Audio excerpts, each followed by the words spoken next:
한 30분에서 1시간 사이로 자유롭게 좀 발표를 드리고요. 다 끝나고 나서 아마 질의응답 시간이 있는 것으로 알고 있습니다. 그래서 말씀을 드리면요. 제가 오늘 이제 발표 드릴 내용은 신규 체제 국가 온실가스 인벤토리의 MRV 체계, 즉 산정, 보고, 검증 체계 구축 현황에 대한 논의를 하고 싶습니다. 이제 내용은 이제 온실가스와 기후 변화에 대한 간단한 내용들을 한번 보고요. 그다음에 그 협약에서 기후 협약에서 말하고 있는 그럼 MRV는 어떤 시각으로 보고 있는지를 좀 한번 짚어보고요. 그다음에 세 번째로는 국제적인 기준에 대해서 보고자 합니다. IPCC에서 규정하고 있는 그런 산정보고 검증 체계는 무엇인가에 대해서 또 어떻게 변화하고 있는가를 봄으로써 신기후 체제, 즉 그 파리 협정 이후에 그 저희 쪽에 이제 인벤토리 체계가 어떻게 앞으로 나아갈 것인지에 대해서 한번 볼 수 있는 기회가 될 것 같고요. 네 번째로는 이런 국제에서 바뀌고 있는 기준들에 대해서 그럼 우리나라는 어떤 준비를 하고 있고 또 한계점은 또 어떤 것들이 있는지, 우리나라의 관리는 어떻게 되고 있는지를 한번 보고요. 마지막으로는 이제 시사점이라든가 이런 것들을 좀 한번 같이 한번 논의해 보고 싶습니다. 첫 번째는 온실가스와 기후변화에 대한 어떤 개론적인 내용입니다. 아마 다 알고 계실 내용일 것 같아요. 기후변화의 영향에 대해서는 이제 IPCC 5차 평가 보고에서 많은 내용들이 갱신이 되었습니다. 2014년도에 발간이 됐었죠. 제가 그 평가 보고서에 있는 내용들을 몇 가지를 좀 추려봤습니다. 여기저기 있는 그림들을 붙여놨는데요. 많이 알고 계시다시피 대기 중에 CO2 농도는 80만 년 이래 최고의 수준이라는 것을 알 수 있습니다. A번 그래프가 되겠는데요. 이게 평균 농도가 이제 계절에 따라 왔다 갔다 빨간색으로 합니다만은 평균적으로는 굉장히 치솟고 있는 것이 보이고요. 아마 80만 년 이내에서는 가장 최고 수준일 것이다라는 생각을 하고 있습니다. 오른쪽에 이제 B에 있는 그림을 보시면 이제 영향들이 있을 텐데요. 빈권 같은 경우는 북극의 여름 해빙 면적, 그러니까 여름철에 북극에 얼어있는 면적들이 줄고 있는 게 보여요. 사실 그 이유는 요 밑에 있는 그림과 관련돼 있는데요. 평균 온도는 또 이게 타임 스케일이 조금씩 다릅니다만은 평균 0.85도가 상승한 것으로 보입니다. 이게 1850년부터 2012년까지의 그림이거든요. 그래서 온도가 굉장히 지구 온도가 평균적으로 상승을 하고 있고 그 영향으로 사실은 오른쪽 컬럼에 있는 북극의 여름 해빙 면적이 굉장히 감소하고 있고 또 해수면은 평균 19cm 정도 상승한 것으로 보고 있습니다. 여러 가지 국내 논문들 보면 국내 그 해수면 상승이라든가 이런 것들은 조금 더 영향이 더 큰 걸로 밝혀지고 있고요. 그러면 기후변화의 원인은 무엇일까도 역시 IPCC 5차 보고서에서 굉장히 다양하게 이야기를 하고 있습니다. 근데 그 보고서에서 가장 특징적으로 볼 수 있는 그림은 지금 나와 있는 그림일 텐데요. 결국은 그 복사 방제력이 얼마만큼 어 효과를 이제 주느냐인데 인위적인 온실가스 증가 등에 의한 영향으로 이제 온실가스 효과의 크기를 말하고 있는데 여기 첫 번째 그림을 보시면 이제 이산화탄소가 있겠죠. 이산화탄소 같은 경우는 복사 방제력이 굉장히 제일 큰 것으로 보입니다. 거기 불확도도 조금 있긴 합니다만은 평균적으로 한 1. 몇 정도가 되겠죠, 여기. 이제 1.68인가요? 글씨가 잘 작아서 안 보입니다만은 1.6 몇 정도 되는 것 같습니다. 복사항제력이 있는 것으로 보이고 있고 국제사회에서는 이제 그러면 CO2가 얼마나 복사항제력이 높은 것인가에 대해서는 굉장히 높은 신뢰도를 보고 있다. 레벨 오브 컨피던스가 이제 very high다라고 보고 있습니다. 거의 뭐 명확하다고 보고 있고요. 그다음에 이제 그 우리가 이제 그 기후변화 협약에서 지금은 이제 7대 가스가 됐습니다만은 두 번째로 흔히 많이 말하는 게 메탄이 되겠습니다. CH4 가스 같은 경우도 여기 옆에 있는 이런 다른 이제 그 동인들에 의해서 대기 중에서 이제 메탄 가스가 이제 축적이 될 텐데요. 역시 이제 복사방제력이 거의 1에 근접하는 수치로 이제 밝혀졌고 이것도 역시 신뢰도가 굉장히 높은 거의 뭐 정설로 굳어지고 있는 내용입니다. 그 외에도 이제 할로카본류 같은 경우는 VOC나 이런 것들이 되겠죠. 카본을 함유하고 있는 또 다른 이제 물질들일 텐데요. 이것도 역시 이제 굉장히 높은 확률로 복사항제율이 높다라고 보고 있고요. 아산화질소 역시 마찬가지입니다. 그 외에도 지금 밑에 보면 이제 그 short lived gas라고 해서 이제 단기 체류 물질들인데 대기오염 물질들입니다. 이제 뭐 CO라든가 비메탄계 VOC라든가 우리가 흔히 말하는 그 미세먼지의 주 원인 중에 하나인 낙스도 있을 수 있고요. 또 미세먼지 관련된 내용들도 있습니다. 이런 것들도 이제 그 복사항제력이 있기 때문에 또 일부 있는 것으로 보여지기 때문에 온실가스로 볼 수는 있을 것 같긴 한데요. 현재로는 이제 기후 협약에서 다루고 있지는 않습니다. 이건 옵션으로 보고를 하도록 되어 있고요. 요 밑에 이제 그림을 보시면 지금 이 그 복사 강제력에 대한 내용이 정의가 좀 되어 있어요. 여기 보면 그 1750년에 대비해서 그러면 얼마만큼 복사 강제력이 변화가 있었느냐를 보고 있는데요. 지금 2011년 기준으로 보면 그래서 이 위에 있는 모든 가스들의 영향으로 늘어난 영향으로 인하여 아마 지금 2011년에는 한 2.29 정도 수준이 될 것이다라고 보고 있습니다. 이게 이제 앞으로 그 온실가스 축적량이 늘어나면 계속 이제 농도가 늘어날수록 결국은 복사항제력이 커질 것이고 흔히 말하는 이제 여러 가지 적응 쪽의 문제들이 굉장히 발생할 것으로 보고 있습니다.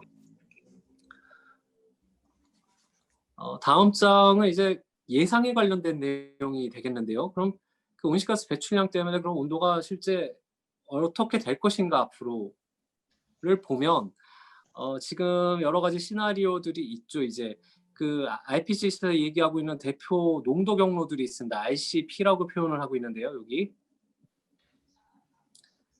RCP를 여러 가지 이제 인구나 경제, 생활 방식, 에너지 사용, 토지 변화 등의 차이점, 뭐 변화하는 것, 기후 정책이 어떻게 들어갈 것인지에 따라서 보면 IPCC는 여러 가지 경로들을 제시를 하고 있습니다. 이 위에 보면 이제 RCP 2.6부터 2.6은 이제 그 엄격한 경로입니다. 즉 2도씨 상승 목표, 2100년에 2도씨 상승 목표를 목표로 삼았을 때 가야 될 길이 되겠고요.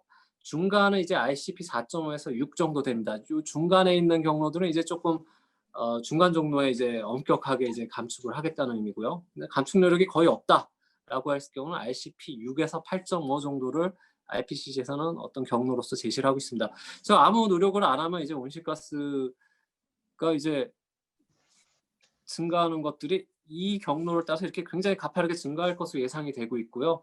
기후 협약에 따라서 각국이 노력하는 정도에 따라서 시나리오들이 그려집니다. 이제 중간 정도의 경로로 갈 경우는 이런 경로를 따를 것 같고요. 또 굉장히 엄격한 경로로 2도씨 목표를 맞추기 위해서는 이렇게 뚝 떨어지는 배출량 수준을 유지시켜야지만 목표 달성이 가능한 상태입니다. 각각의 경로에 따라서 그러면 지구 온도는 어떻게 변할지를 거꾸로 모델링을 돌린 결과인데요. 역시 5차 평가 보고서에 나 있는 그림이고요. 여러 가지 굉장히 많은 모델들이 있죠. 여기 보면 모델들 숫자가 각각 시나리오마다 있습니다. 그래서 돌려본 결과 평균적으로 아마 그 RCP 8.5 그러니까 엄격하지 않은 경우에는 이 빨간색 선이 되겠는데요. 이 선들은 윗부분에 이렇게 있는 것들이 보이고 좀 더 이제 엄격한 수준으로 제한을 할 경우에는 조금 더 낮게 이제 유지될 수 있을 것으로 예상을 하고 있습니다. 2도씨까지는 뭐 거의 같은 것 같고요.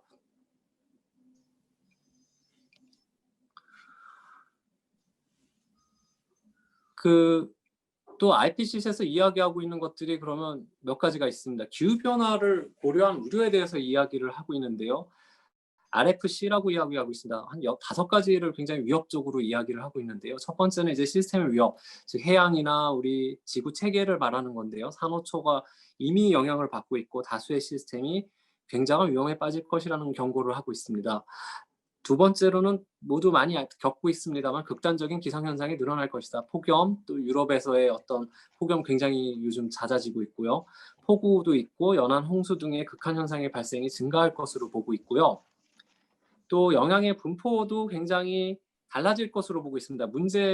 세 번째 문제는 또 특이한 부분이 있는데 어떤 작물의 생산량이 준다거나 수자원의 가용성이 감소하는 것들에 대해서 위험이 그런데 또 불균등하게 발생한다. 가장 크게 문제되는 건 이제 사회적으로 소외된 계층이 위험할 것이고 또 지역별로도 노출이 굉장히 위험 노출의 가능성이 높은 것들이 불균등하게 일어난다는 것입니다. 그래서 영향이 큰 곳에서는 더 큰 문제점들을 야기할 수 있다는 경고를 하고 있고요. 네 번째로는 아까 이제 불균등한 발생에도 불구하고 전 지구적인 총 영향이 굉장히 클 것이다. 모든 생물 다양성에 영향을 줄 것이고 경제에도 영향이 굉장히 크다라는 것을 네 번째로 꼽고 있습니다. 다섯 번째로는 대규모 단일 현상이라고 이야기하고 있는데요. 시스템 생태계 갑작스럽게 발생을 할 것이고 또 이게 비가역적, 즉 다시는 돌이킬 수 없는 어떤 변화를 발생할 것이기 때문에 굉장히 우려가 된다는 내용들을 평가 보고서에서 담고 있습니다.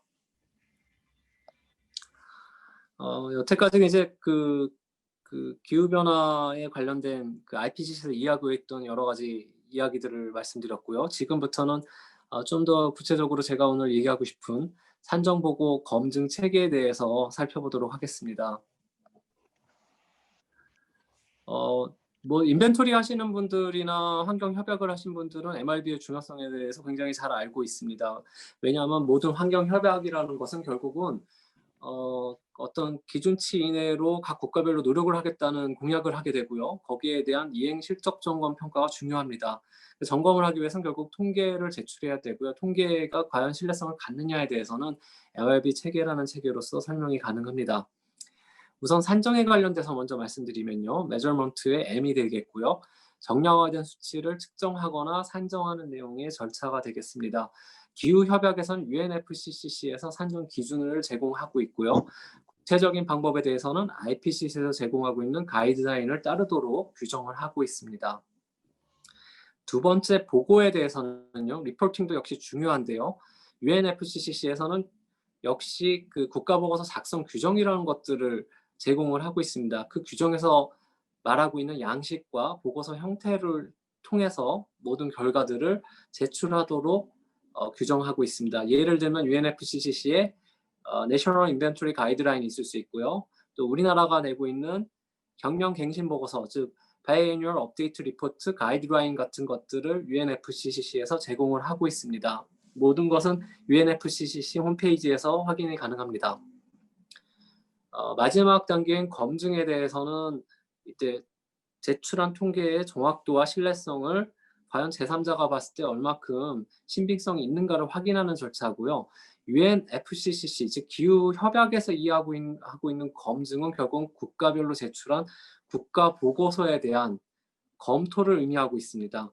여기서 주의해야 될 것은 이제 기후협약에서 이제 부석수 원국가와 비부석수 원국가에 대해서 약간 투 트랙의 다른 경로를 가지고 있습니다만 궁극적으로는 결국 검토의 의미를 다 가지고 있고요.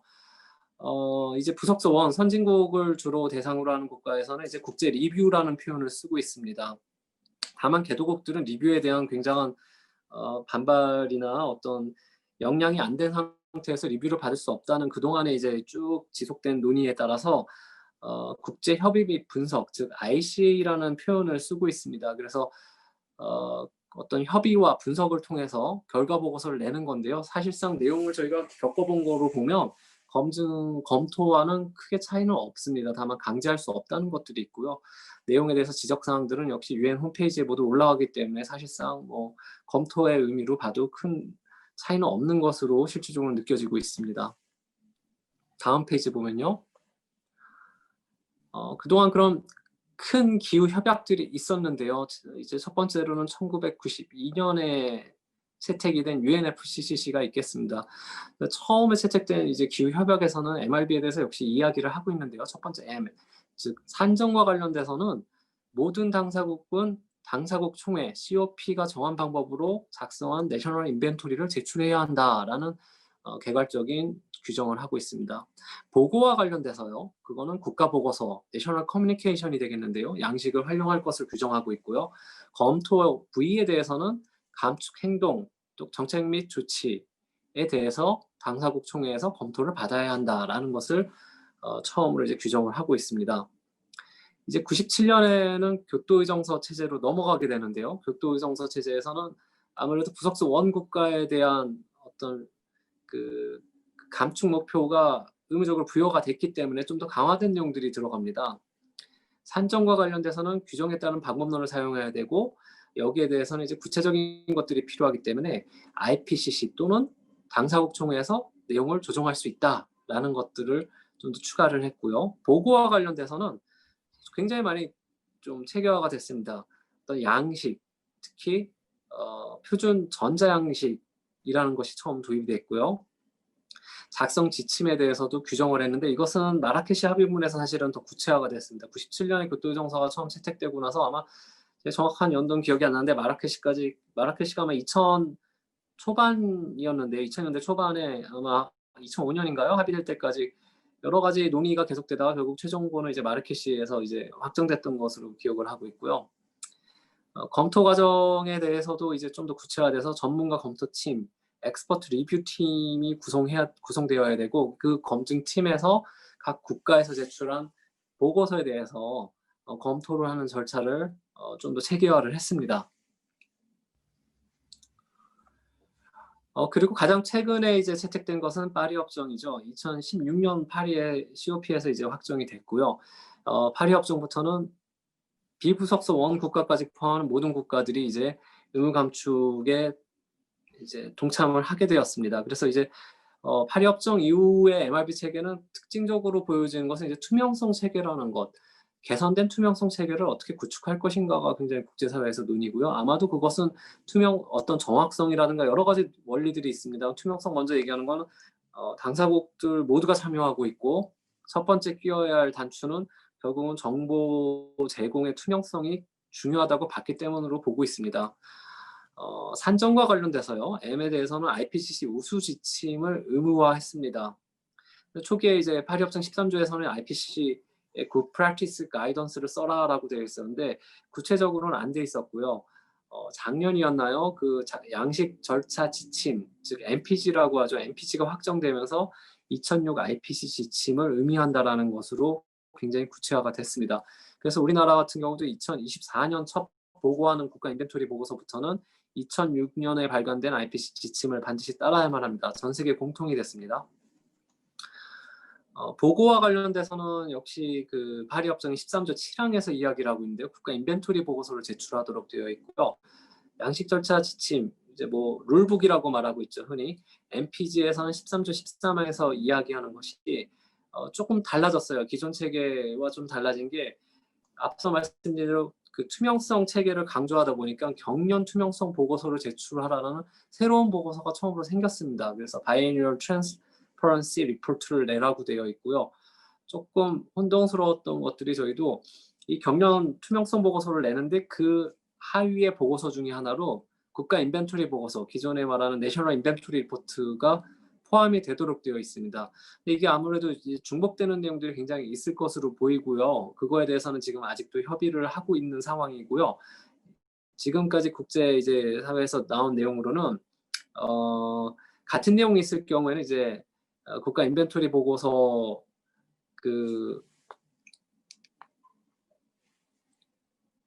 와 겹쳤을 경우에는 그 경년 투명성 보고서를 내든 아니면 거기서 이제 국가 인벤토리 보고서에 같은 내용이 있음을 표기하는 쪽으로 아마 좀 논의하는 게 합리적이지 않을까 지금 그런 내용들을 이야기하고 있습니다. 양식은 전자보고를 위한 공통보고 양식을 활용한다라고 되어 있고요. 그동안에 말하고 있었던 CRF를 그대로 유지하고 있습니다. 공통보고 양식, 즉 Common Reporting 포맷이 되겠는데요. 이 양식은 원래는 올해 연말에 있을 COP에서 정확한 양식을 정하기로 했었는데 이것도 코로나19로 인하여 지금 조금 지연이 되고 있습니다. 그래서 아마 내년 초나 돼서 최종적인 양식은 좀 확정이 될 것으로 보고 있습니다. 검증과 관련돼서는 기술 전문가의 검토가 의무가 되었고요. 그 안에도 이제 촉진적인 다자간 심의라든가 FMCP 등이 모두 포함돼서 진행하도록 되어 있습니다. 기존 체계를 거의 큰 틀에서는 유지하는 것이고요. 그 MPG에 따라서 검토를 하되 개도국들에 대해서는 역시 그 기존에 이해하고 있었던 이제 ICA라든가 이런 거를 그대로 유지하기 위해서 유연성을 좀 고려할 수 있는 방향으로 체계가 잡히고 있습니다. 파리 협정은 이제 아까 말씀드린 내용이어서 이건 모든 당사국이 참여하고 NGC 형태로 감축 의무를 가지고 있고 그 내용에 대해서는 말씀을 다 드렸습니다. 13조에서 이제 통계 관련된 내용들이 들어 있고요. 여기 보시면 그 밑에 박스에 보시면 의미 있는 것이 첫 번째로 A번에 보면 점진적 보고 수준을 개선해야 된다. 즉 여기도 마찬가지로 후퇴 방지 룰이 마찬가지로 적용이 되고 있습니다. 그래서 통계 품질도 점진적으로 항상 개선되어야 된다라는 원칙을 첫 번째로 꼽고 있고요. 두 번째로는 이제 개도국들은 조금 역량이라든가 이런 것들에 따라서 유연성을 적용할 수 있다라는 내용이 있고요. C번에 보면 뒷부분에 있습니다. 그 5대 원칙에 대해서 역시 마찬가지로 유지하고 있고요. 빨간색 위주로 중요하게 보면 이제 최소한의 보고 의무 주기라든가 품질을 유지해야 된다는 내용이 있습니다. 여기도 역시 개도국은 약간의 유연성을 부여받을 수 있고요. 이중 계산을 조심해야 된다. 이런 내용들이 담겨져 있습니다. 그 UN 기후 협약에서 MRV 전차는 조금 다른데요. 부속서 원국과 투 국가에 대해서 좀 구분을 해봤습니다. 산정 지침에 대해서는 파리협정에서도 이제 동일한 것을 쓰도록 되어 있고요. 이건 파리협정과 관련된 내용입니다. 보고에서는 약간의 유연성을 부여하고 있습니다. 왼쪽 컬럼에 있는 부속서 1에 있는 내용을 기본으로 하고요. 다만 오른쪽에 있는 유연성이라고 적혀 있는 6가지 항목에 대해서는 개도국들은 유예를 할 수 있는 방법이 있습니다. 온실가스로 보면요. 그 파리협정에 따르면 7개 가스를 일단 규정하고 있습니다. CO2, CH4, N2O, 그리고 HFC, PFC, SF6. 여기까지는 이제 KP에서 같이 쓰고 있던 6대 온실가스고요. 거기에 NF3 가스를 추가를 하였습니다. 근데 개도국 같은 경우는 이제 온실가스를 앞에 있는 세 종류, 즉 CO2, CH4, N2O까지만 보고를 해도 되고요. 나머지 불속의 온실가스 4종은 옵션 형태입니다. 다만 우리나라 같은 경우는 이 경우도 좀 빠져나가기가 어려운 부분이 있는 것은 그동안 이제 F가스, 6대 가스를 모두 보고를 하고 있었죠. 그래서 지금 NF3 가스에 대한 이제 보고 의무가 하나 추가가 됐기 때문에 어떻게 해야 될 것인지가 고민이고요. 개도국 입장을 계속 유지한다고 보면 유연성을 저희가 활용해서 보고를 안 할 수도 있습니다만은 국제적으로 좀 쉽지 않은 선택이 되지 않을까라는 생각을 하고 있습니다. 주요 배출원에 대해서는 역시 기준이 좀 낮습니다. 선진국 같은 경우는 95%를 쓰고 있고 개도국들 같은 경우는 85%에 해당되는 배출원까지를 주요 배출원으로 볼 수 있도록 좀 더 이제 좀 유연하게 접근할 수 있도록 해줬고요. 불확도에 대해서도 뭐 개도국이나 선진국이나 모두 제출을 하도록 되어 있으나 유연성을 받을 경우에는 정성 분석 위주로 해도 되며 또 뭐 슈드나 쉘은 아닌 인커레지 수준으로 이제 보고할 것을 권고하는 수준에 그치고 있습니다. 완전성 부분도 굉장히 중요하죠. 그 다음에 완전성인데 배출원을 보고하지 않을 경우 어떻게 할 것인가. 근데 이제 저희가 이게 노테이션 키인데요. NE라는 표현, 숫자 대신 N이라고 표기를 할 수가 있어요. NE는 not estimated 약자입니다. 즉 미산정이라는 의미인데요.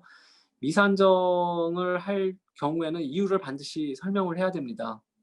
근데 대부분 이제 활동 자료가 통계가 없어서 못 하는데 이 규정에 따르면 이제 그 개도국들 같은 경우는 총 배출량의 0.1% 또는 1000만, 10만, 100만 톤, 100만 톤 이하의 배출량에 대해서는 그 숫자를 쓰지 않고요.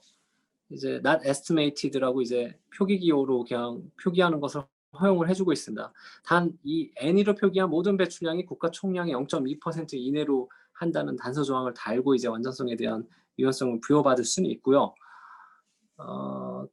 그 다음에는 뭐 QA/QC 계속 준비 잘해야 되는데 이거에 대해서 그냥 권고 정도로 수준을 하고 있고 시계열에 관련돼서도 원래는 모든 연도 90년 이후 모든 2년 전 통계까지 보고를 해야 되지만 개도국들 같은 경우는 3년 전 통계까지 1년 정도 좀 늦어져도 이 정도는 유예를 해주는 유연성 조항이 부여되고 있습니다. 또 연도 시작도 90년 과거 거 없다. 그럴 경우에는 가능한 연도부터 다만 NGC 제출했던 연도는 반드시 포함해야 된다는 것이 유연성 조건입니다. 문제는 이제 유연성을 부여할 경우에도 굉장히 부담은 됩니다. 우리가 개도국 입장에서 뭐 이런 역량이 각각의 요소별로 역량이 어떤 것이 부족하기 때문에 우리는 유연성을 썼다라고 보고는 할 수 있지만 그럴 경우에는 개선 계획을 반드시 제출해야 되고요. 점진적 개선의 원칙에 따라서 언제까지 어떻게 이것을 그러면 개선할 것인지 계획을 내야 되는 부담이 여전히 계속 남도록 되어 있습니다. 제가 앞부분 좀 설명이 늦어졌는데 국제 MRV 규정이 진행을 하도록 하겠습니다. 인벤토리 기본 원칙은 흔히 말하는 TACCC, 그러나 정확히 보면 이제 TCCCA가 맞긴 한데요, 순서가. 유엔 보고서 보면 이제 첫 번째로 투명성을 꼽고 있습니다. 트랜스퍼런시가 되겠는데요. 앞서 말한 파리협 중에서 가장 핵심이 투명성 체계를 구축한다는 것과 마찬가지로 유엔이 규정하고는 인벤토리의 5대 원칙 중에 첫 번째는 투명성으로 보고 있습니다. 투명성은 제3자가 보고된 정보들을 가지고 인벤토리를 재계산해서 역산할 수 있을 정도로 모든 정보를 투명하게 내라는 의미입니다. 가장 중요하게 생각되고 있고요, 지금. 두 번째 원칙은 일관성입니다. 보통의 통계들이 보통은 마지막에 있는 이제 정확성을 더 중시하는데 이 기후변화 온실가스 통계에서는 일관성을 굉장히 중요하게 생각하고 있습니다.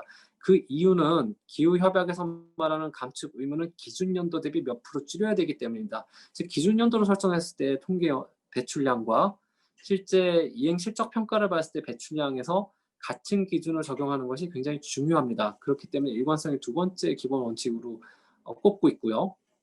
세 번째로는 비교 가능성입니다. 다른 국가와 인벤토리 비교가 가능해야 된다는 것이고 이것은 아마도 앞으로 더 중요해질 것으로 보입니다. 그 이유는 모든 당사국이 참여한 파리협정에서 이제 국제 메커니즘, 국제 시장 경제 메커니즘이 어떻게 형성이 되는지는 이제 논의 단계이긴 합니다만은 그런 어떤 국제 시장이 활성화되기 위해서는 결국 비교 가능성이 굉장히 중요하기 때문에 기후 변화에서는 비교 가능성을 세 번째로 꼽고 있습니다. 네 번째는 완전성이고요. 당연히 이제 누락 없이 배출해야 된다는 건 굉장히 중요한 요소 중에 하나입니다. 다섯 번째는 정확도입니다. 통계이기 때문에 당연히 삼각과 근접하게 정확한 통계를 제출하는 것이 중요합니다.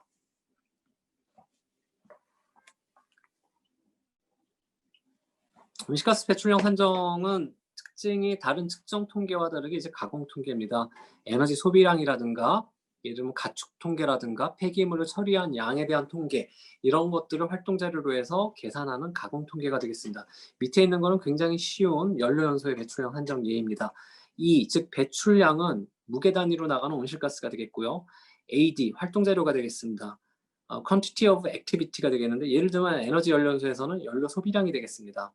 각각의 연료 소비량은 배출량으로 가기 위해서 배출 개수가 필요합니다. 배출 개수는 활동당 배출량이 되겠고요.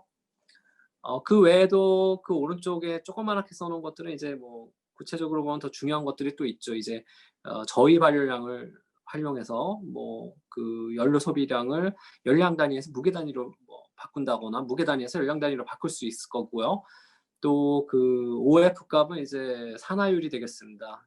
연료가 모두 산화되면 1을 쓰게 되고요. 99% 산화될 경우는 0.99를 사용하도록 되어 있습니다. 그 다음에 온실가스도 종류가 여러 가지가 있죠. CO2 위의 가스들은 GWP, 즉 지구온난화 지수를 이용해서 CO2로 단위를 환산해줘야만 합니다. 기본적인 산정 방법이고요. 지금 굉장히 중요하게 생각하는 것은 그동안 개도국들이 사용했던 지침은 1996년 IPCC 지침이었습니다만은 24년부터는 저희가 2006년 IPCC 지침을 써야 됩니다. 그래서 무엇이 많이 변했는지를 보면요. 분류 체계가 뭐 5개 기존에서 4개로 되면서 농업과 토지 이용 변화 쪽이 하나의 그 섹터로 합쳐졌고요. 물론 내용은 그 안에 다 들어 있습니다. 온실가스 중에 NF3가 추가되었고요. 구체적으로 보면 이제 신규 배출원들이 굉장히 많이 추가가 됐고 카테고리 같은 경우도 예전에 이제 뭉쳐서 보고했던 것들을 더 세분화되는 것으로 굉장히 세분화된 내용들이 있습니다. 특히 중요한 거는 이제 에너지로 사용된 연료냐, 연료로 사용된 에너지냐, 어떤 철강에서의 사용되는 어떤 제품에 들어간 원료로 사용된 것, 석탄 이런 것들처럼 원료로 사용되느냐 이런 것들을 구분 보고하도록 되어 있습니다. 그래서 통계 쪽에서 굉장히 세분화될 필요성이 있고요. 방법도 좀 더 이제 어떤 물질 수지를 도입한다든가 이런 것들로 정확하게 변경되고 있는 과정들을 겪고 있습니다. 그 외 매개 변수들도 어느 정도 변경된 것들이 있고요. 이런 것들은 이제 뭐 산정할 때 주의해서 사용하면 될 것 같습니다. 2019년도에는 IPCC에서 또 개선 보고서라는 것을 자19차 총회 교토에서 채택을 했습니다. 원래 IPCC는 아까 보셨다시피 1996년 그리고 2006년 10년 만에 이제 보통 그 개정판을 내놓고 있는데요. 그럼 원래 2016년 정도에 그 개정된 지침을 발간했었어야 됩니다. 그러나 2016년에는 발간하지 않았고요. 다만 2019년도에 리파인먼트 리포트라는 형태로 개선 보고서를 발간을 했습니다. 이 보고서는 이제 2006 가이드라인의 부속서, 어떻게 보면 보충서 형태를 띄우고 있는데요. 밑에 목적과 특징은 적혀 있는 대로고요. 근데 특징에서 중요한 부분들은 이제 아까 파리협정에서는 2006 IPC 지침을 따르라고 되어 있습니다. 그러면 이 2019년에 발간한 보고서를 어떻게 봐야 될 것인가인데요. IPCC나 UNFCCC에서는 2019년도에 나온 이 개선 보고서 역시 2006 가이드라인의 보충서 성격이기 때문에 아마도 이 보고서에 나와 있는 어떤 방법론도 반드시 따라야 되는 것으로 진행이 될 것으로 보고 있습니다. 아직 명확하게 이야기하고 있지는 않습니다만은 협상이나 또 이 회의를 다녔을 때는 그런 방향으로 지금 추진이 될 것으로 보고 있습니다. 그 리파이먼트 리포트에서는 많은 내용들이 또 바뀐 것들이 있습니다. 일반적으로는 이제 조직 각 국가별로 통계 작성을 위한 조직을 어떻게 구성할 것인가, 이거에 대해서 굉장히 개도국들이 힘들어했기 때문에 가이드라인에서 그런 어떤 좋은 예라든가 이런 것들을 굉장히 강화를 했고요. 또 통계를 산정하기 위해선 통계 산정 계획이라든가 어떻게 개선을 할지 개선 계획, 또 시스템을 어떻게 구축해야 되는지 이런 어떤 인프라적인 측면에서의 방법론을 제시를 하고 있습니다.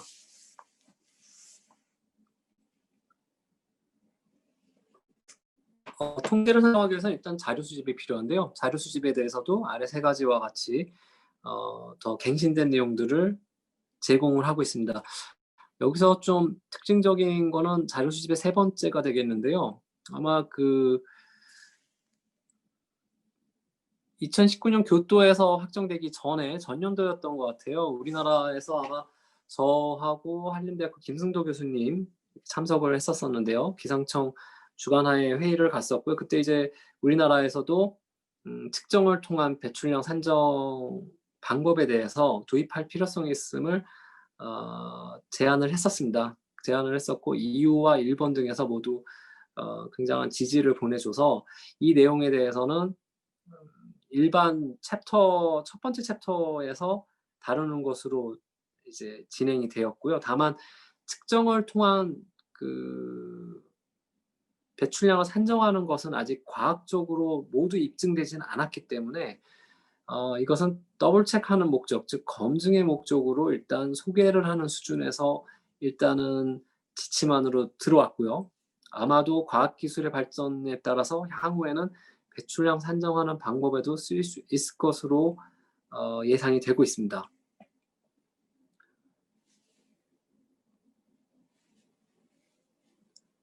각 분야별 이제 변경 사항들도 다양하게 있습니다. 에너지 분야는 그렇게 많이 변하진 않았어요. 왜냐하면 2006 IPC 지침이 굉장히 완성도가 높다고 봤기 때문에 크게 변경은 되지 않았고요. 탄루 쪽과 또 연료를 변환하는 것, 어떤 바이오 차르라든가 이런 수소를 어떻게 만드는 과정에서 나오는 CO2나 메탄가스에 대해서 배출량을 보고하는 방법론이 추가가 되었고요. 나머지 부분들은 거의 기존의 방식을 따르고 있습니다. 산업 공정 및 제품 이용 방법에서는 최근에 이제 저희 무역 분쟁에서도 가끔 나왔던 희토류 생산과 관련된 내용이 추가가 됐고요. 또 수소 경제 이야기가 많이 나오고 있는데 수소 생산 과정에서 나오는 온실가스에 대해서도 배출량을 산정할 것으로 좀 도입이 되었습니다. 그 외에는 여러 가지 이제 배출 계속 갱신이라든가 방법론 등도 조금 개선된 내용들이 소개가 되었는데요. 우리나라에 아마 영향이 있는 것은 반도체 분야가 아닐까 싶습니다. 굉장히 좀 세분화된 방법론들을 2019 보고서에서 제안을 하고 있습니다. 농림 및 토지 이용에서는 개수라든가 이런 것들이 굉장히 많이 바뀐 것들이 있고요. 이건 변경된 개수를 적용해야 되기 때문에 큰 어떤 쟁점 사항은 없을 것으로 봅니다. 침수시 방법론이 또 채택된 것이 있는데 우리나라에서는 큰 배출원은 아니기 때문에 큰 영향은 없을 것 같고요. 브라질이라든가 어떤 침수지가 굉장히 많은 지역에서는 이슈가 되는 사항이라고 보이고 있습니다. 폐기물 쪽에서는 우리나라에서 또 전희창 교수님과 김승도 교수님께서 제안을 저자로 참여해서 제안하셨던 걸로 알고 있습니다. 그 가스화라든가 열분해 시설에서도 온실가스가 배출되기 때문에 이 부분에 대한 누락됐던 그동안 신경 쓰지 않았던 부분들이 대한 산정 방법이 추가가 되었습니다. 여태까지는 이제 국제 기준에 대해서 좀 논의해봤고요. 이제 남은 시간 한 10분 정도는 국가 온실가스 종합관리 체계에 대해서 좀 말씀드리도록 하겠습니다. 우리나라에서 어떻게 구축하고 있는지에 대해서 논의하고자 하고요. 법적 근거는 우리나라 같은 경우는 2010년에 이제 제정된 저탄소 녹색성장 기본법에 따르고 있습니다. 제45조에서 이야기를 하고 있고요.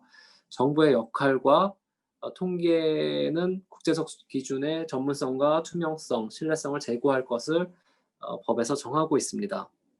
대통령령이 되겠죠. 시행령 36조에서는 법에서 이야기한 종합정보관리체계 구축을 위해서 분야별 관장 체계를 구축하는 것, 즉 에너지 분야는 산업부, 산업공정 분야도 산업부, 수송은 국토부, 해운은 해양수산부, 그리고 농업과 산림은 농림부, 그 다음에 폐기물 부는 환경부, 이렇게 분야별 관장기관 체계를 구축하고 있고요. 물론 이거에 대한 모든 총괄적인 지위는 환경부가 가지고 있습니다.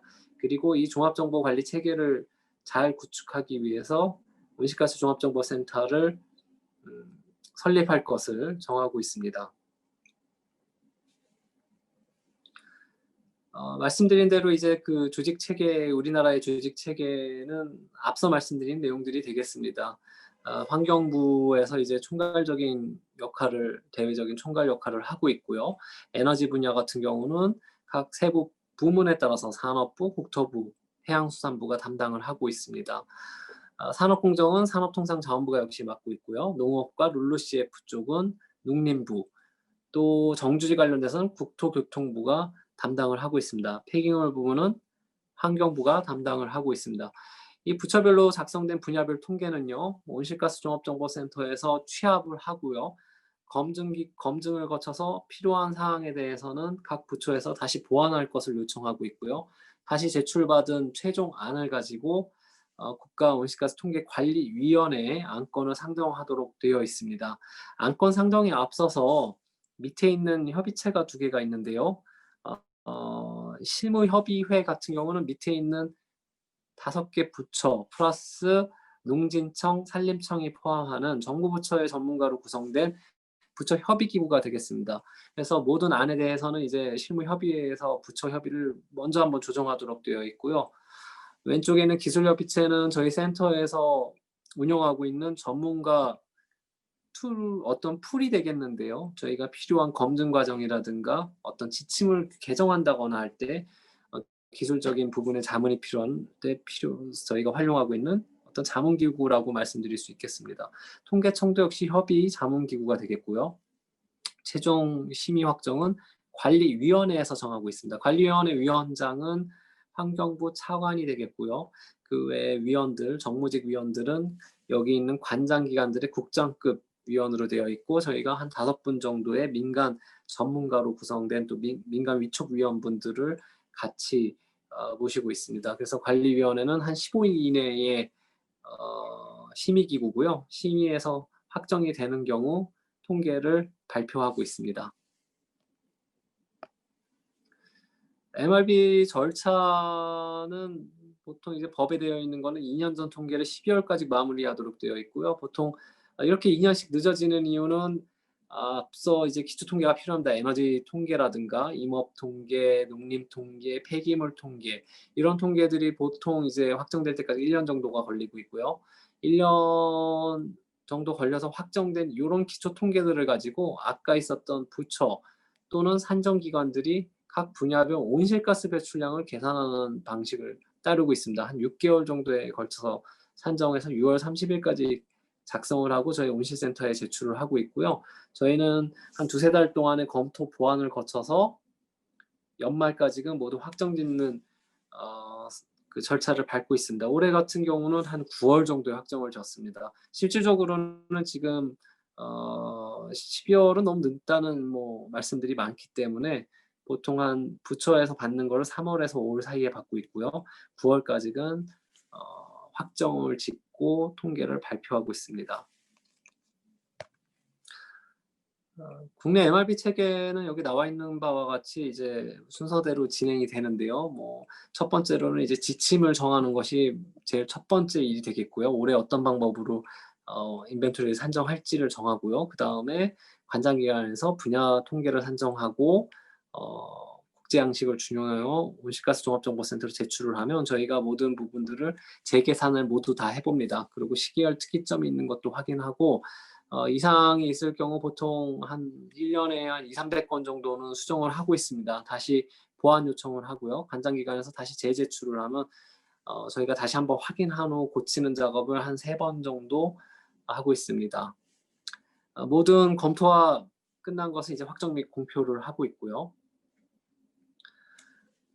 굉장히 많은 통계들이 사용되고 있기 때문에 저희가 전산 시스템을 이용해서 자료를 관리하고 있고 지금도 이 시스템은 최근에 도입돼서 지금 고도화 작업을 추진하고 있습니다. 국내에서 방금 여태까지 말씀드렸던 어떤 사무분장이라든가 절차 이런 것들은 국가 온실가스 통계 총괄 관리에 관한 규정에서 모두 확인이 가능하십니다. 이것은 법령정보센터에서 이 이름으로 검색을 하시면 자료가 나오고요. 환경부 훈련천 1313호가 되겠습니다. 그래서 아까 말씀드렸던 내용들에 대한 내용 확인 가능하시고요. 저희 온실센터에서 매년 한 1월에서 2월 정도 MRB 지침이라고 마련을 하고 있습니다. 여기에는 이제 산정 원칙, 보고 원칙, 검증 원칙들을 담고 있고, 다만 이제 이 내용은 약간 아까 있는 그 정부 기관들과의 어떤 소통을 위해서 만든 지침이어서요. 대국민 공개는 아직은 하고 있지는 않습니다. 그러나 이 내용들이 필요하시다면 그 뒤에 말씀드릴 그과 인벤토리 보고서가 있는데 거기도 동일 내용들이 모두 들어 있습니다. 오히려 더 자세한 내용들이 좀 들어 있으니까요. 어떤 방법론에 대한 내용에 있어서도 다음에 말씀드린 국가 온실가스 인벤토리 보고서 여기 있는 내용입니다. 보고서를 보셔도 모두 확인이 가능합니다.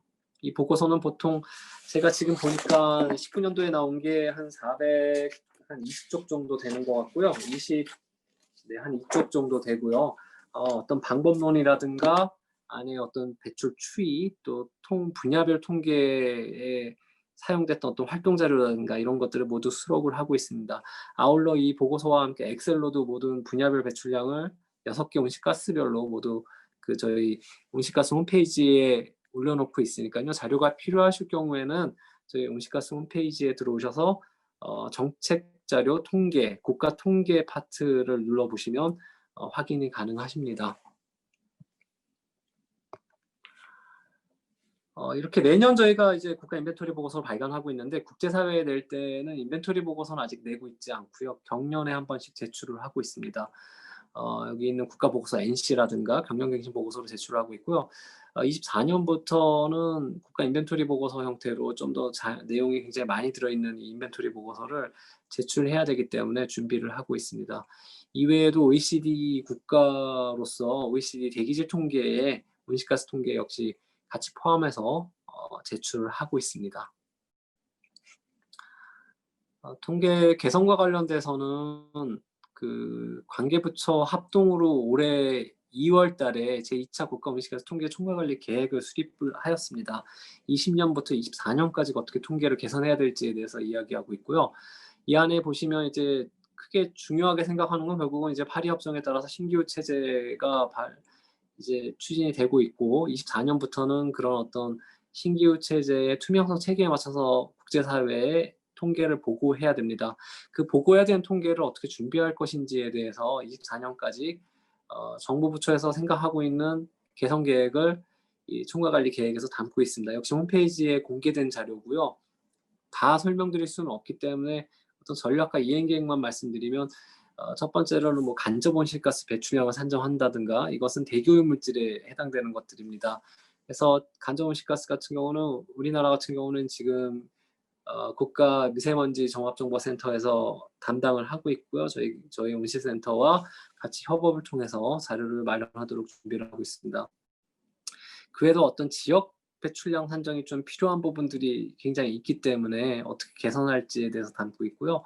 또 잠정치를 제공함으로써 좀 시의성을 개선할 수 있는 부분에 대해서 고민을 했습니다. 그래서 24년까지인가 잠정치를 이제 도입하기로 했었는데 저희가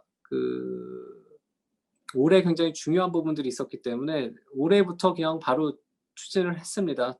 뭐 시범적으로 산정했던 부분이긴 합니다마는 2019년도 잠정치에 대해서 올해 9월에 공개를 하였습니다.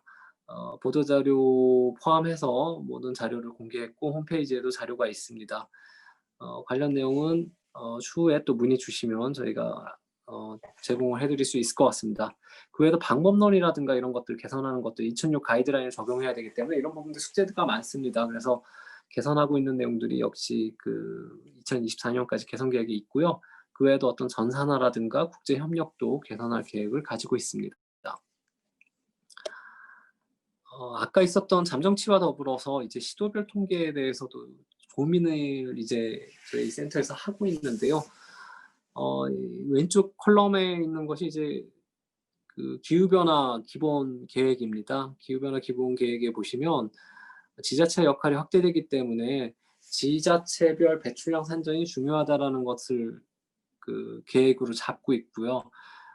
저희 온실가스 종합정보센터 같은 경우는 이 중에서 17개 광역 시도별 배출량에 대해서 국가 총값과 시도별 통계의 합산값이 맞지 않는다는 지적이 계속 있었기 때문에 저희가 국가 배출량과 정합성 있는 탑다운 방식의 17개 광역 시도별 인벤토리를 산정하는 작업을 지금 진행을 하고 있습니다.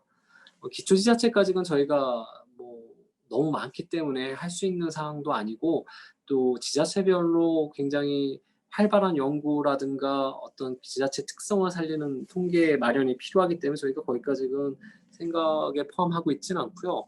다만 이제 광역지자체에 대해서는 지금 장표에 있는 것처럼 23년까지는 어떤 개선 계획에 따라서 광역지자체 배출량을 마련하는 것을 준비하고 있고요. 올해 내로 어느 정도는 시범적인 내용은 좀 도출이 될 것으로 예상을 하고 있습니다. 결론 부분 이제 시간이 거의 다 됐는데요. 저희가 뭐 이제 국제 기준에 맞춰서 24년까지 준비를 굉장히 많이 하고 있습니다만 여전히 좀 아쉬운 점도 있고 한계점도 있습니다. 굉장히 좀 머리 아픈 부분들을 말씀드린다고 하면 저희 법에 따르면 국제적 수준의 통계를 마련해야 되는데 과연 그러면 국제적 기준이 이제 2006년 IPCC 지침이 되겠지요. 이거에 대해서 과연 우리가 통계를 국제사회에 제출할 수 있을 정도로 준비가 되었느냐 한다면 저희 아까 분야별 많은 기관들과 함께 노력을 하고 있습니다. 다만 아직까지 통계를 전환하지 못했고요. 저희가 아마 23년까지 늦어도 23년까지는 준비를 마칠 계획을 가지고 있습니다.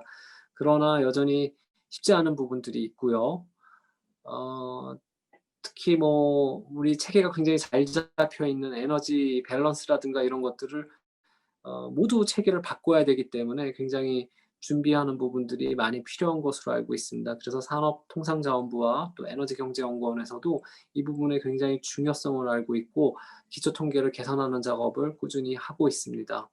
그 외에도 중요하다고 볼 수 있는 것은 이제 NF3 가스라든가 또 냉매처럼 이제 관리가 어려운 것들에 대해서 어떻게 배출량 정확도를 높일 수 있을 것인가에 대한 숙제가 조금 남아 있습니다. 두 번째로는 통계가 굉장히 늦게 나온다는 지적 매년 받고 있고요. 시의성 개선을 위한 노력을 하고 있습니다. 저희가 2년 전 통계를 12월까지 내는 걸 9월까지 당겼으나 여러 가지 가공 통계의 한계로 인하여 더 이상 단축하는 건 어렵다는 판단을 내렸고요. 대신 대안으로서 정확도는 조금 부족하더라도 바로 전해 연도에 잠정 배출량 산정한 것을 올해 처음으로 이제 시범적으로 온실센터에서 작업을 했고요. 그 내용을 10월 달에 발표한 바가 있습니다. 마지막으로는 지역별 통계에 대해서도 고민을 하고 있습니다. 왜냐하면 녹색성장 기본법에서는 지역별 녹색성장 기본 어떤 계획을 수립하고 지자체에서 감축을 노력해야 된다라는 것을 이야기하고 있습니다만은 실질적으로 통계를 수집하는 것 자체도 굉장히 어려운 일이었고요. 그래서 저희 온실센터에서는 일단은 17개 광역 시도에 대한 통계에 대한 시범 산정을 올해 좀 준비를 하고 있고요. 이 결과에 대해서는 아직은 조금 이제 막 시작을 했기 때문에 발표를 하는 거에 대해서는 지금 좀 고민을 하고 있습니다. 아마 요번 달 내로 공개를 저희가 일부 했고요. 추가적인 공개를 좀 준비를 하고 있습니다. 다만 이 밑에 있는 것 같이 결축지를 어떻게 할 건지, 과거 연도 통계는 어떻게 할 것인지 이런 것들이 굉장히 이슈들이 있고, 또 기초지자체에서 보유하고 있는 정보들이 굉장히 중요한 정보들이 많이 있을 겁니다. 저희가 그 모든 정보를 수집해서 통계를 마련할 수는 없기 때문에 이 부분에 대해서는 이제 환경부가 지원을 해 주고, 지자체에서 지자체 자체적으로 구축하고 또 계획을 수립하는 것들을 계속 병행적으로 유지하는 것이 중요할 것으로 생각을 하고 있습니다. 지역별 통계에 대해서도 신경을 저희가 좀 더 쓰려고 노력하고 있고요. 이 부분에 대해서는 환경부 또 지자체와 협업을 통해서 진행을 할 계획을 가지고 있습니다. 이외에도 뭐 굉장히 그 어떤 필요한 부분이라든가 이런 것들이 많습니다만 오늘 그 발표 시간이 이제 거의 다 된 것 같습니다. 그래서 그 앞으로 이제 파리 협정의 성실한 이행을 위해서는 저희가 과제들이 있습니다만 그런 내용들에 대해서는 많은 분들이 관심 있으실 거고, 내용에 대해서는 아마 추가 질의응답 시간에 좀 더 얘기할 수도 있을 것 같고요. 필요하신 어떤 자료라든가 이런 걸 또 말씀 주시면 제가 공개할 수 있는 범위에서 저희가 가지고 있는 내용 말씀드릴 수 있도록 하겠습니다. 네, 이상 발표를 마치도록 하겠습니다. 감사합니다. 네, 최영욱 박사님 좋은 발표 감사드립니다.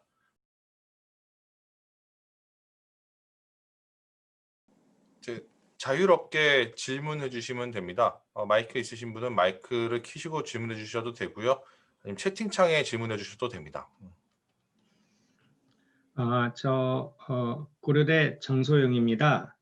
말씀하신 거 잘 들었고, 그래서 그 요즘에 그 인벤토리 관리하는 게 이제 더 뭐 파리 협정의 투명성 체계에서는 일반적으로 더 중요해질 거는 틀림이 없고, 특히 이제 개도국들도 이제 많이 노력을 해야 되는데, 제가 질문을 드리고자 하는 거는 이제 우리나라 온실가스 감축 목표에 비하면은 해외 온실가스 감축분을 활용하는 계획이 들어있지 않습니까?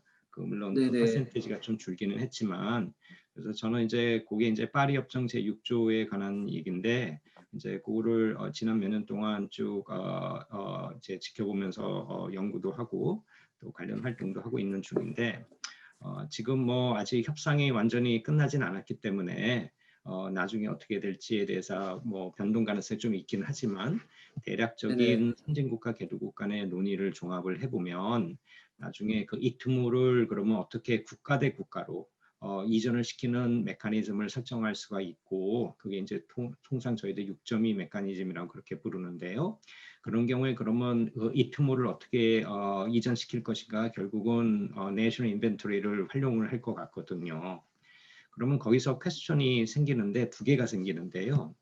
첫 번째는 일단 개도국 차원의 호스트 국가들 차원에서 보면은 많은 나라들이 열심히 요즘에 개도국들이 MRB의 중요성을 느끼고 그다음에 개선을 하고자 노력을 하고 있지만, 아직 뭐 아프리카 국가들, 제가 보는 국가들도 좀 보더라도 아직은 뭐 내셔널 인벤토리가 있다고는 해도 그게 저희들이 생각하는 수준이 아니고, 또 경우에 따른 섹터별로만 좀 있는 경우도 있고, 뭐 이렇게 되어 있는 상황입니다. 그렇다면은 이제 전제를 해보면 호스트 국가 입장에서 우리가 이트모를 나중에 이거를 말하자면 트랜스퍼를 시키려면은 이게 이런 내셔널 인벤토리가 적절하게 많은 개도국들이 그런 상황이 있을 텐데요. 구축되지 않은 상황에서 어떻게 그럼 in the meantime 어떤 정책적 방법론을 쓸 수 있을 것인지, 그게 좀 고민스럽기도 하고 생각을 해야 될 부분이 아닌가 하는 생각이 듭니다. 통상 그 요즘에 기업들이 해외에 가서 저는 이제 용어에 대해서 약간 레서베이션이 있습니다. 해외 배출권 사업을 한다고 해서 가져오는 거는 사실 크레딧에 관련된 것이고, 선진국의 많은 대기업들이 사실은 온실가스 그런 배출 사업을 한다면 그거는 발런터리 마켓으로 가지 국내 뭐 내셔널 인벤토리에 반영되는 그런 체계를 밟고 있지 않은 걸로 보이거든요. 그랬을 때 이 내셔널 인벤토리를 이용하는 게 굉장히 중요할 것 같은데, 개도국에서 그 우리나라로 올 때 그거에 대해서 한번 생각을 해보신 적이 있으신지 하나 궁금하고요. 그 다음에 그 컨텍스트에서 우리나라로 오게 되면 이제 쭉 우리나라의 내셔널 인벤토리에 대해서 잘 설명을 해주셔서 너무 잘 들었고, 그러면 또 자연스럽게 좀 퀘스천 마크가 생기는데, 그러면 해외에서 이 규모가 들어오게 되면 우리나라 내셔널 인벤토리 이게 반영을 시켜야 될 텐데, 그러면 그거에 대해서는 앞으로 이제 지속적으로 우리나라의 내셔널 인벤토리를 임프루브 시킬 계획도 아주 좋은 계획들도 많이 가지고 계신데, 그럼 일단 해외에서 오는 거에 대해서 어떻게 대응을 할지 이런 거에 대해서 혹시 계획이 있으신지, 아니면 혹시 현재의 계획하에서 그런 것들이 어떻게 다뤄질 수 있을 것인지, 이런 것들에 대해서 혹시 코멘트가 가능하시면 한번 들어보고 싶습니다. 네, 감사합니다. 네. 교수님 너무 또 쉽지 않은 주제를 말씀 주셔서 제가 아는 한도에서 좀 말씀드리겠습니다. 첫 번째 일단 말씀하셨던 이제 인벤토리가 이제 계속도 굉장히 어렵겠죠. 이제 정확도 확보가 굉장히 어려울 텐데요.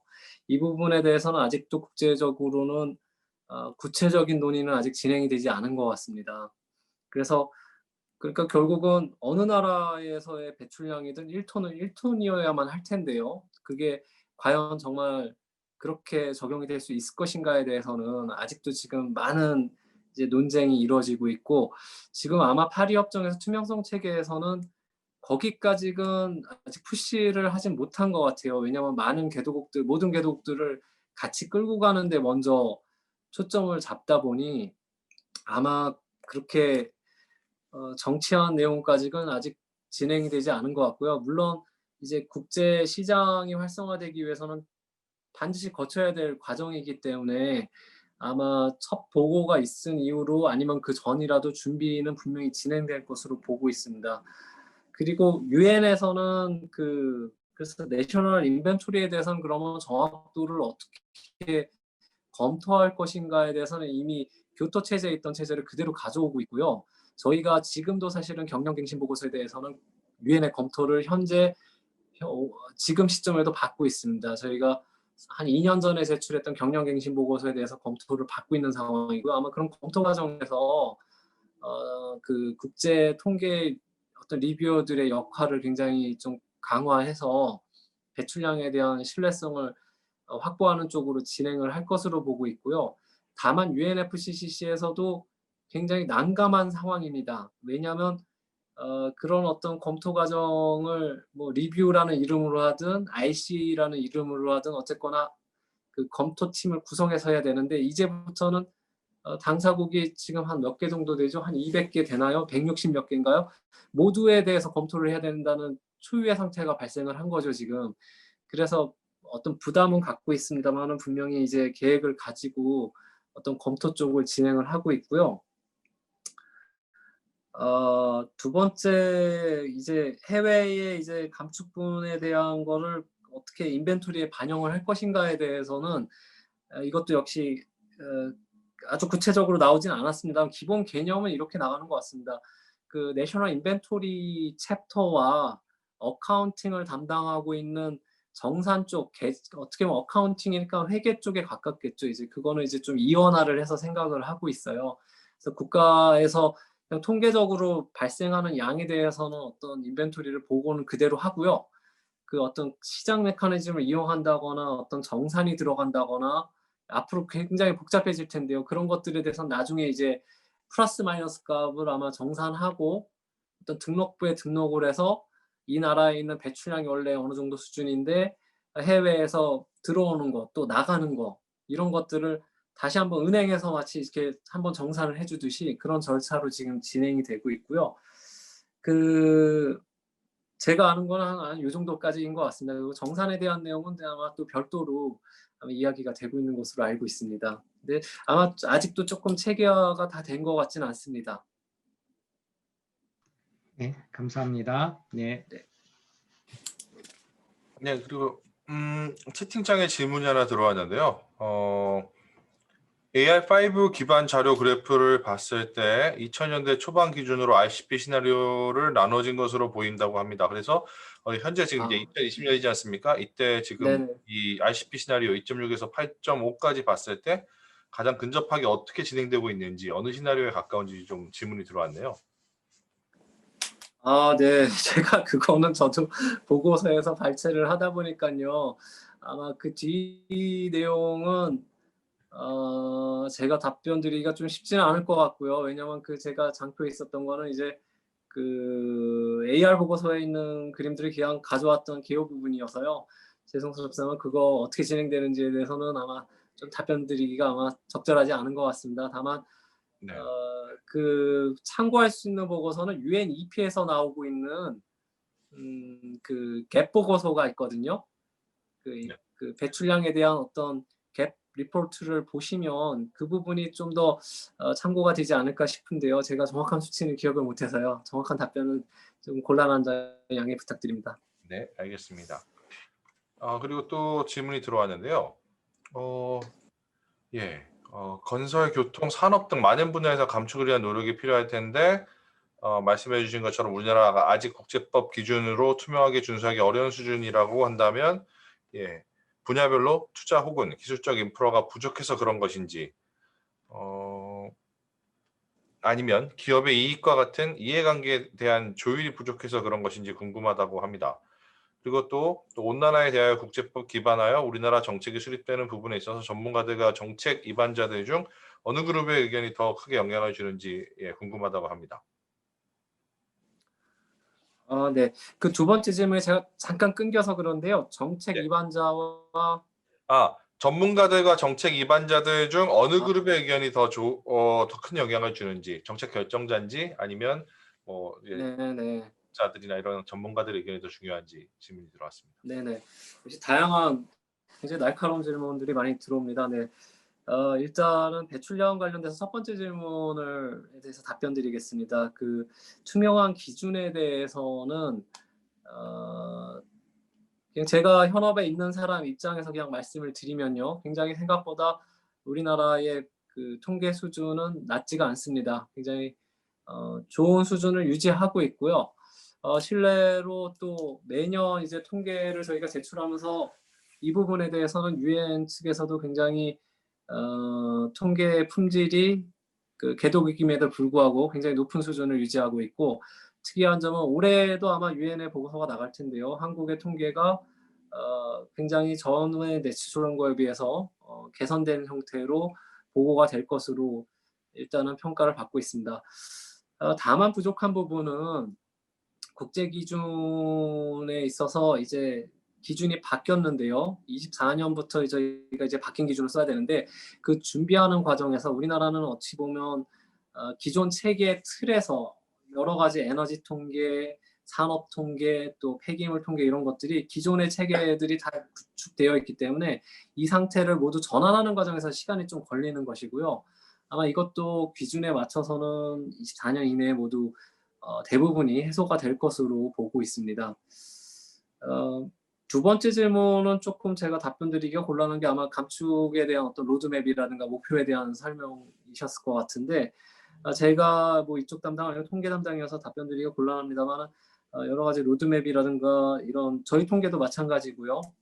정책 입안자의 의견과 전문가의 의견을 적절히 이제 모두 이제 의견 수렴을 하고 진행을 하고 있는 것으로 알고 있습니다.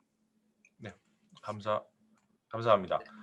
그다음 또 질문이 들어왔는데요. 미국은 파리 협약을 탈퇴한 것으로 알고 있는데 미국은 온실가스 감축에 대한 다른 제재를 받고 있는지 궁금하다고 합니다. 미국은 사실상 지금 트럼프 행정부에서는 아마 좀 빠진 상태를 유지하고 있고요. 이 부분은 교토 때도 마찬가지였고요. 별도에 따른 이제 협약은 당연히 기후변화에서 없을 거고요. 다만 앞으로 어떻게 진행되는, 또 미국은 대선이 어떻게 진행되는지에 따라서 달라질 것으로 생각을 하고 있습니다. 네, 이 정도 답변 감사합니다. 그리고 또 다른 질문 없으신가요? 네, 그럼 저 하나 질문 좀 하겠습니다. 네. 사실 저도 기후변화 쪽 연구를 많이 하고 있긴 한데 저는 이제 과학적으로 이제 어떻게 변화할지 태풍이나 이런 것 쪽 변화를 이제 하는 건데 제가 학교에 있다 보니까 저 괜히 그냥 온실가스 감축위원회에 들어가다 보니까 저희 학교에서 이 전력량으로 상당히 이런 온실가스 탄소 배출권 시장에 상당히 그 학교 예산이 엄청나게 왔다 갔다 하면서 들어가더라고요. 그러니까 그런 걸 네. 결정하는 이제 위원회에 들어갔는데 이 온실가스 인벤토리 정보들을 지금 통계적으로 이제 잠정 추정도 하시고 여러 가지를 하고 계시지 않습니까? 이제 근데 탄소 배출권 시장에서 이런 정보들이 많이 어떻게 활용되고 있는지 상당히 좀 궁금하거든요. 저희가 전혀 학교가 대비를 안 하고 있다가 갑자기 한 대 얻어 맞다 보니까 어제도 제가 뭐 이제 위원회 관련된 분이 와서 질문을 하셨는데 이제는 진짜 다가왔더라고요. 제가 이제 직접 체감을 하게 되니까 이런 인벤토리 통계들이 상당히 많이 활용될 필요가 있다라는 생각이 들어서 여쭤보는 겁니다. 배출구 시장과의 어떤 연계성을 좀 이제 말씀해 주시면 좋겠습니다. 네네. 아무래도 국가 온실가스 통계는 그 시작이자 어떻게 보면 끝점을 겸하고 있는 것 같습니다. 고리라고 따지면요, 감축 정책을 수립하기 위한 기초 자료로 활용이 되고 있습니다. 즉 우리나라에서 하고 있는 국가 온실가스 감축 로드맵이 되겠죠. 2020년 로드맵이 한번 있었고요. 지금 2030 로드맵, 이런 로드맵들을 작업을 할 때 결국은 국가 온실가스 인벤토리를 토대로 해서 미래를 전망을 하는 작업을 하고 있습니다. 굉장히 중요한 시작점이 되겠고요. 이렇게 시작된 로드맵은 이제 국가 전체에 대한 분야별 감축 목표 설정 쪽으로 가게 되고요. 설정된 목표는 결국은 배출권 거래제에서 각 부문별, 더 세부 부문별, 기업별 할당량에 영향을 주게 되어 있습니다. 그런 측면에서는 결국은 인벤토리 통계를 기반으로과 어떤 미래에 있는 감축 기술을 조합해서 각 배출권 거래제에서 기업들이 배출 총량을, 허용 총량을 받게 되는 구조로 구성이 되어 있고요. 이게 다시 한번 돌면 이제 배출권 거래제라는 제도를 통해서 배출량 감축을 많이 일어났을 경우에는 다시 이제 통계에 반영이 되겠죠. 이제 석탄을 덜 사용한다거나 효율이 높아져서 에너지를 덜 사용하고 어떤 CCS를 통해서 카본을 캡처한다거나 이런 것들은 다시 거꾸로 이제 통계에 잡혀서 마지막 점으로 온실가스 인벤토리에 보고가 되고요. 그 통계는 국제사회에서 인실적 평가의 지표로 사용이 된다. 다만 국내적으로는 구체적으로는 사실 우리나라 이렇게 큰 고리가 있긴 한데 통계가 2년 넘게 나오고 있어요. 그러다 보니까 거래제에서 주식하듯이 그때그때 시시때때로 이런 거를 활용하기에는 좀 한계가 있고 그 어쩔 수밖에 없는 이유가 있습니다. 그런데 어쨌거나 그 전반적인 거시적인 흐름에 대해서는 좀 더 시의성을 개선하게 해야 된다는 논의가 계속 있었고요. 그래서 저희가 올해부터 처음으로 사실은 그 바로 전년도의 잠정 배출량에 대해서 이것이 정확하지는 않더라도 시기적으로 좀 빠른 정보를 제공할 필요가 있다 해서 일단 공개를 올해 처음 시작을 했고요. 그 내용에 보시면 아주 세분화될 수는 없겠더라고요. 오차 범위가 있기 때문에 좀 금속 산업이라든가 뭐 철강, 뭐 발전 이런 정도 수준의 레벨로는 이제 공개된 정보를 활용할 수 있도록 공개를 하고 있습니다. 네, 감사합니다. 또 다른 질문 없으신가요? 위원장님도 와 계신데 오디오 연결이 안 되시네요. 노동훈 위원장님 들어오셨었는데 들어오 계시는데 오디오 연결이 마이크가 지금 안 되시나 보네요. 네, 다른 질문 더 없으신가요?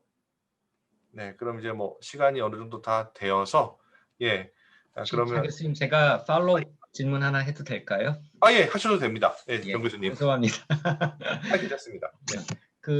최 박사님 아마 내부적으로 네네. 많이 검토들 하시고 대응을 하고 계실 것 같은데 우리나라 내셔널 인벤토리하고 그다음에 ETS 제도와의 정합성 문제는 어떻게 해결할 수 있을까요?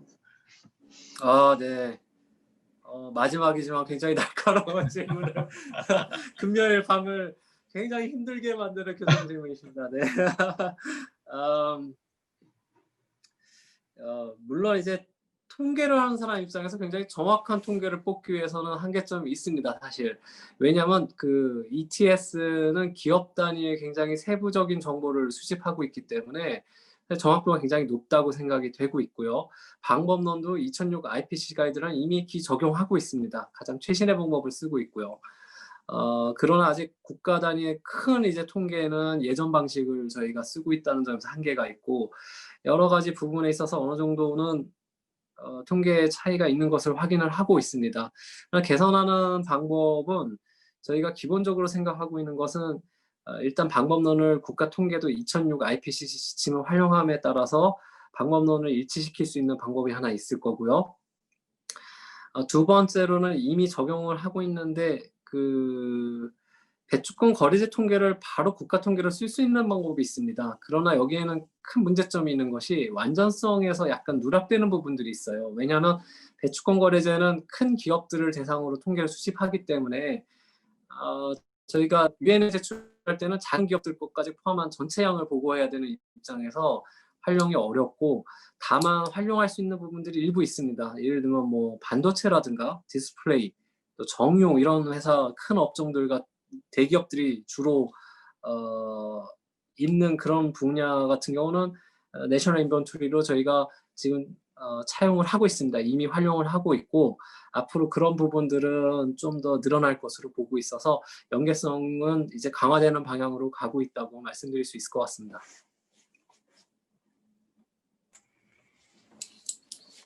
네. 또 다른 질문 더 있으신가요? 네. 네. 뭐 그러면 오늘 이제 이상으로 그러면 이제 뭐 질문은 더 마치고요. 오늘 장시간 아주 좋은 발표를 해주신 최영욱 박사님, 최영욱 연구관님 다시 한번 감사드립니다. 총괄분과 워크숍은 오늘 이렇게 마치고요. 다들 아시다시피 다음 주에 이제 한국기후변화학회 학술대회가 제주도에서 열리니까요. 수목금 열리니까 많은 참여 부탁드립니다. 안전하고 즐거운 주말 보내시기 바랍니다. 그럼 이상으로 총괄분과 워크숍을 마치도록 하겠습니다. 감사합니다.